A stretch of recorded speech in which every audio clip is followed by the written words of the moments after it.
The Hamas terrorist invasion of Israeli territory, and the murder of Israeli soldiers today, and the brutal murder of citizens is an act of savagery that must and will be crushed. It has to be dealt with very powerfully.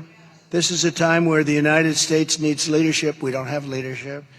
But Israel is at war, and the United States obviously is going to stick with Israel, and strongly. The war happened for two reasons. The United States is giving and gave to Iran $6 billion, $6 billion, over hostages. And, there was a very good trade. They got 5 hostages. We got 5 hostages. Okay, that's the good news. The bad news is, and their hostages were tough, by the way, I have to tell you.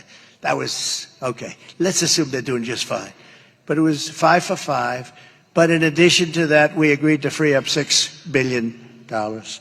And that is an absolute disaster. And I would not be at all surprised if part of that tremendous wealth that they just accumulated went into all of a sudden watching this level of aggression. They didn't have that level of aggression with me. They didn't have it. This would have never happened with me either. You know what wouldn't have happened? Ukraine wouldn't have happened. Taiwan and all this tough talk with Taiwan wouldn't have happened. And what's going on with Israel right now, people were shocked. I wasn't shocked because 2 weeks ago we gave them $6 billion. Think of it. So we get 5, they get 5, but the difference is we have to give $6 billion. $6 billion! Does anyone know what a billion is? $6 billion. It's like it's water.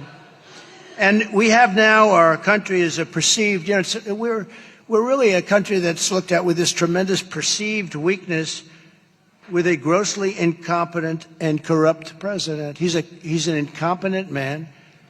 He's corrupt.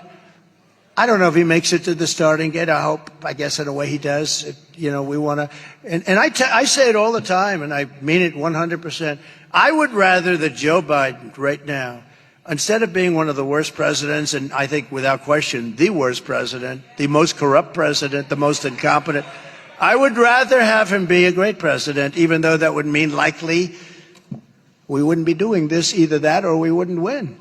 But if he were a great president and our country was doing well and we were respected throughout the world and we wouldn't have all of what's happening in our cities, our Democrat-run cities are really going to hell. They're going to hell. When you look at stores being looted by hundreds of people that run into the stores and run out with television sets, and our great policemen aren't allowed to do anything. They want to, but they're not allowed. They don't want to lose their families. They don't want to lose their sons and daughters and their houses and their pensions and all of that, and they could stop it very quickly.